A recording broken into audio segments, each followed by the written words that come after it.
أهلا بيكم حلقة جديدة من جناب السفير، جولة جديدة في دولة من دول العالم. معانا النهاردة هنتكلم عن نيوزيلندا، الطبيعة الخلابة، الثروة الحيوانية الهائلة، الموارد الطبيعية وأيضا الموارد المعدنية، النسب الكبيرة من الطاقة اللي موجودة هناك، التعاون بينها وبين مصر في مجالات مختلفة، المطبخ هناك والتشابه بينها وبين مصر في أشياء مختلفة، زي مثلا نيوزيلندا ومصر من الأماكن الطبيعية المتميزة اللي بيصور فيها العديد من الأفلام سواء على مستوى مصر أو على مستوى العالم في نيوزيلندا. معنا النهاردة سعادة السفير جريج لويس، سفير نيوزيلندا بجمهورية مصر العربية. Nice to meet you, sir, and welcome in our program. Thank you very much. Pleasure to be here. We will start to talk about the similarity between New Zealand and Egypt, especially in cinema. Absolutely. Well, in terms of the similarities between both Egypt and New Zealand, one of the things which has been most striking for me is the importance of family and community. Our first people, the Māori, there's a saying in Māori language, he aha te mea nunui o te eo. He tangata, he tangata, he tangata. And that's a Māori proverb, or a whakatoki as they're called. And it means, what is the most important thing in the world? It is people, it is people, it is people. And I must say, one of the things I've found here is humanity. It's humanity. It's looking after each other. It's taking care of each other. It's that sense of community which brings people together. And I must say, I've been very impressed and very pleased to see here in Egypt as well a really strong sense of community and looking out for others. Appears from your character and. Thank you. But also just you are cheerful. Yeah. Yeah. But also in terms of as a foreigner in Egypt as well, you know, and people not even knowing that what my job is, you know, people are helpful, they're friendly, they want to know where I'm from, they want to ask questions, they're inquisitive, and they want to share their stories as well. And I find that refreshing and wonderful. So it's one great similarity. هي سعادة السفير لما سألته عن التشابه بين نيوزيلندا وبين مصر فقال لي إن التشابه في البداية في الشخصية، في الناس. الناس في مصر في نيوزيلندا أهم حاجة حبهم لبعض، تعاملهم مع بعض، العلاقات الإنسانية بينهم وبين بعض. So we'll talk also about the similarity in cinema in Egypt and in New Zealand. Absolutely. In terms of cinema, both New Zealand and Egypt, of course, have very strong cinemas. I've always been, you know, very impressed watching a lot of Egyptian films and seeing the soft diplomacy and the soft power that is projected by Egypt around the region with its film industry. New Zealand's a bit more new, a bit more recent, I guess, in terms of this area. But we have had a couple of big hits with our film industry. The most prominent ones, which were probably about 20 years ago now, were the Lord of the Rings. But since then, there's been a whole raft of other films that have been produced in New Zealand. Most recently, the Avatar series. There's both the domestic film industry and also Hollywood, essentially, which comes to New Zealand as well to produce. What about the cultural cooperation between Egypt and New Zealand and the importance of cultural cooperation? Cultural cooperation is very important, and it's an area which we're always, you know, keen to find new areas of cooperation. One area at the moment that we're working on is with our National Archives and the Bibliothèque up in Alexandria. We're looking at the possibility of sharing digitised archives. And of course our archives and our histories they're our stories and our narratives that make us who we are. So those sorts of cultural opportunities to share and to make them available to each other is very important. So that's one area that we're looking at. In terms of others, I think, you know, the tourism, having people come to Egypt, having Egyptians go to New Zealand, and experiencing to encourage each other. people to go to New Zealand and vice versa. Yeah, absolutely. Because that way you actually get to experience the culture, you get to experience, you know, the way of life, the cuisine, the language, all those sorts of things, which which are very special. سعاد سفير كمان كلمني عن التشابه في مجال السينما بين مصر وبين نيوزيلندا. مصر طبعا هوليود الشرق، ونيوزيلندا ايضا من الاماكن اللي تصور فيها العديد من الافلام العالميه زي فيلم افاتار، واماكن طبعا هناك خلابه وجميله. كلمته عن التعاون الثقافي بين البلدين، قال لي التعاون مهم جدا، في تعاون من خلال مكتبه الاسكندريه، وهم بيحاولوا يزودوا نسبه التعاون الثقافي، لان الثقافه هي القوه الناعمه بين الدول وبعضها البعض. يبقى في دعايه لنيوزيلندا ان المجتمع المصري يتعرف على المطبخ النيوزيلندي والثقافه، بحيث ان يبقى في زيارات من المصريين الى نيوزيلندا.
So we will talk also about New Zealand cuisine.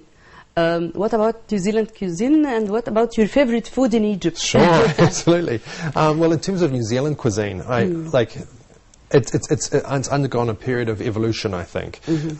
Traditionally, I think, particularly of my parents' generation, it would have been a roast lamb with vegetables type thing, whereas now New Zealand is a diverse and inclusive society. It's multi-ethnic, and I think people from all around the world have brought their kitchens to New Zealand and influenced what we would call our national dishes. So, you know, As an islands nation, we have a heavy emphasis on seafood. We're a great wine producing country as well, and we love the outdoors. So if you mix all of those sorts of things together, and meat, meat is the most important. Definitely meat. Yeah. So dish in New Zealand. Our lamb and our beef is world class. We have a fantastic national dessert called the pavlova as well. So there's so we have a whole array of different new cuisines, I think, which are all fused together to make something which is distinctively And what's your Kiwi. favorite food here in Egypt? In Egypt, I must tell you, my favorite is the molokhia. Molokhia. I love molokhia. You love molokhia. And it's interesting. So the Egyptian kitchen has been influenced by a lot of different influences as well. So whether it's your mashi or your koshari and things like that, they're all fantastic, all delicious, and I recommend to any New Zealander who's coming to visit Egypt that they try them all. الحقيقة سألته عن المطبخ النيوزيلندي وما يتميز به. طبعا قال لي ان هم برضو متميزين زي مصر في الاسماك، اللحمه طبعا الطبق الرئيسي في المطبخ النيوزيلندي، عندهم ثروه حيوانيه هائله، هم ايضا صناع للنبيت. وكمان بيقول ان هو بيحب في مصر جدا. سألته عن اشهر اكله او اكتر اكله بيحبها في مصر، فقال ان هو بيحب الملوخيه جدا، وان هو برضو بيحب المحشي وبيحب الكشري وتذوق العديد من الاطباق، لانه برضو مصر المطبخ فيها متاثر بالكثير من الثقافات ومن الحقب التاريخيه اللي مصر عدت عليها. We will talk also about the role of women. Yes. It's very important. It's very important, absolutely. And about this role of women in New Zealand. So you're a prime minister. That's right. Yeah, so, is a woman. Right Honourable Jacinda Ardern is a woman. She's a great global leader, I think, as well as in addition to being our prime minister. Our Governor General is a woman. We have a lot of very strong women who have been able to lead New Zealand, particularly during these very challenging times of COVID-19. And so, yeah, our foreign minister is a woman. We have a lot of women in our. Foreign Minister also is a woman? Yes, indeed, indeed. Yep, the Honourable Nanaia Mahuta. She's our first woman foreign minister, actually. So wonderful to have her in that role too. هو بيتكلم سعادة السفير الحقيقة عن دور المرأة في نيوزيلندا، فقال ان ليها دور كبير جدا. رئيسة الوزراء سيدة، وزيرة ايضا الخارجية سيدة، فالحقيقة ان السيدة ليها دور رئيسي وكبير جدا في نيوزيلندا. So we'll talk again about your stay in Egypt. This is the third time, as we said. So we'll talk about your places you have been visited here in Egypt, inside Cairo, outside Cairo. What's your impression about Egypt and about sites in Egypt? Well, I'm very lucky. I've been able to travel to a lot of spots around Egypt. So Luxor, Aswan. You went to Luxor and Aswan? Absolutely. I've been to Siwa. Nile cruises? Been to Port. I have not done the Nile cruises. One thing I have not done. Been to Hurghada, Sharm el-Sheikh many times, of course, as well. Iskandaria.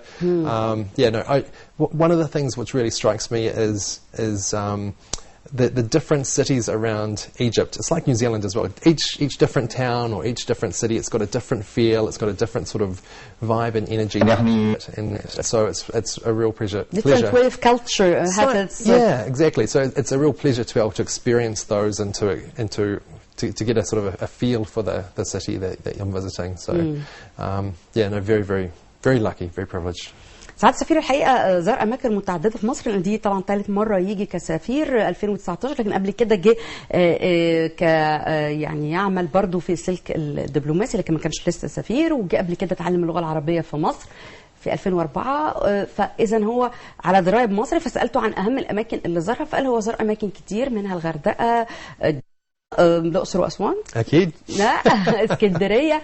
وبيقول إن اللي بيميز مصر يمكن زي نيوزيلندا إن كل مدينة ليها ثقافة قائمة بذاتها، وليها أسلوب في الحياة، ليها نوعية من الحياة مختلفة، وده موجود فعلا زي نيوزيلندا. Yeah, that's right. And of course, it's also important too, I think, visiting different parts of Egypt and understanding, what possibilities. The mentality of people is different from town to town, from city to city. Absolutely. And also just to work out, where are the areas where New Zealanders might be able to cooperate with these different towns as well. Because as much as I love Cairo, I appreciate, that Egypt is a very diverse country, and our political efforts and our trade efforts also need to be focused on other parts of the country as well. So, for example, if I go up to Alexandria, I want to meet with business people up there to learn what they might be keen to export or to import as well. So we try and keep it as diverse as possible. What's your favorite city you like? Oh, am I allowed to have a favorite city as an ambassador here? You have to be diplomatic in the answer. I would say I love them all equally, but there are some definitely which are very beautiful, and I must say the ones which are by the ocean are probably the ones that resonate the best with me, just simply because I'm from an islands country, so the water is very important. What's about your family?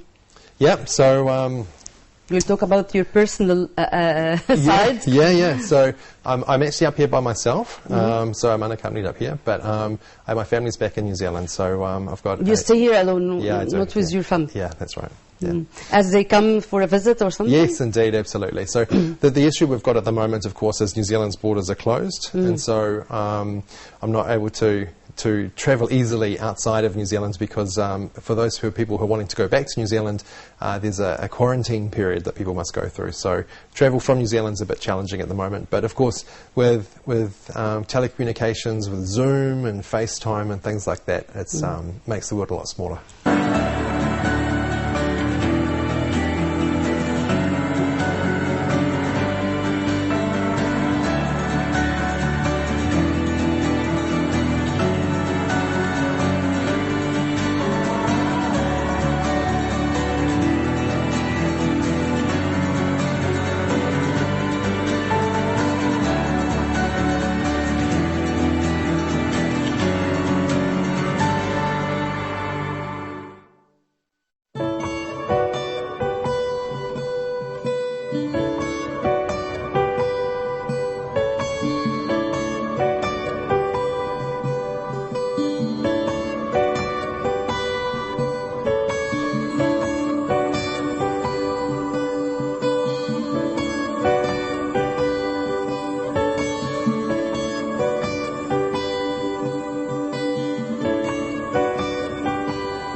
We'll talk about New Zealand COVID response, about facing this COVID-19. Yeah, absolutely. And COVID... 19 and 20. 21. New Zealand, up until recently, has been very, very lucky. We actually have not had COVID-19 in New Zealand. We had some in 2019, and our Prime Minister decided that we would go hard and go early, and so put the entire country into a very restrictive lockdown for about 7 or 8 weeks, and we actually were able to eliminate COVID from New Zealand. So for the last year and a bit, New Zealand has been operating as per normal, as if it was 2019, I guess, whilst this pandemic has raged on elsewhere. Unfortunately, within the past week, we have had a breach of COVID into our communities, which is not good. But although, looking at the stats from today, it appears that we may have peaked. So New Zealand's in a lockdown at the moment, I think, and we are still trying to eliminate it from New Zealand, whilst also pushing up our vaccination rates too, because we think, obviously, vaccination is the... It's the only solution. It's the way that's going to protect people. Yeah, absolutely. We'll talk also about New Zealand, New Zealand's arts, architectures. What about that? What about your arts and your culture? Yeah, so in terms of the arts and culture, as I've mentioned, like, we are a very diverse and inclusive country that's brought together a lot of people from all around the world. In fact, Auckland, which is our largest city, it's the 4th most ethnically diverse city in the world. And because of that, it brings people from the 4 corners of the globe. So you'll see people celebrating, the Hindu Festival of Light, Eids. You have many festivals in New Zealand? We do, and absolutely. Excuse me. So, in different communities celebrate their different festivals as well. So how do you celebrate? How do you celebrate? What is the way of celebration in New Zealand? It kind of depends. Like Egypt, eating? Yeah, I think eating is global, absolutely, and that's one of the common things between both countries. But certainly, I think it's gathering with friends and family, and just giving thanks and appreciation, and visiting each other, and just being thankful for health and for life, and for all of the good things. So I think that's something which Kiwis certainly we celebrate. complete our speech about arts, huh? Yeah, sure. And in terms of the arts, we do have a very strong arts area, whether it's the opera and things like that. We will talk also about the trade exchange between New Zealand and Egypt and about import and export. Yeah, absolutely. Trade is very important for us. We're a trading nation, just like Egypt as well. And so in terms of our engagement with countries like Egypt, we're keen to see it to be win-win. We want to see Egypt as successful as possible, and we want our trading relationships to be meaningful and trustworthy. Our trading relationship, I think we can do a lot better than where we're at the moment. We've got about $200 million worth of bilateral trade, which is predominantly in the agricultural sector in terms of products coming from New Zealand to Egypt, mainly in butter and milk that we talked about before. I'm personally keen to see that diversify a lot more and to see a lot of New Zealand business people explore more options with Egypt. More investment. Yeah, investment, absolutely. Investment, I think, and trade as well, because I think there's a lack of understanding or perhaps a lack of awareness. What about New Zealand's investments here in Egypt? Yeah, so there are a number of New Zealand companies that have got offices here at the moment, and I know certainly with the free zones, these are also something which we're ensuring that New Zealand companies are aware of. There are a couple of business councils back in New Zealand that focus on this part of the world, so I've spoken to them. We've had representatives from the Ministry of Trade and Industry here in Egypt as well link up on Zoom to talk about what's possible here, and I think that all just raises people's awareness in terms of what possibilities there are. So.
Thank you for your visit to us. I hope you enjoy your stay here and encourage the investments and the cooperation between New Zealand and Egypt in your time as an ambassador. Absolutely. شكرا. Thank you.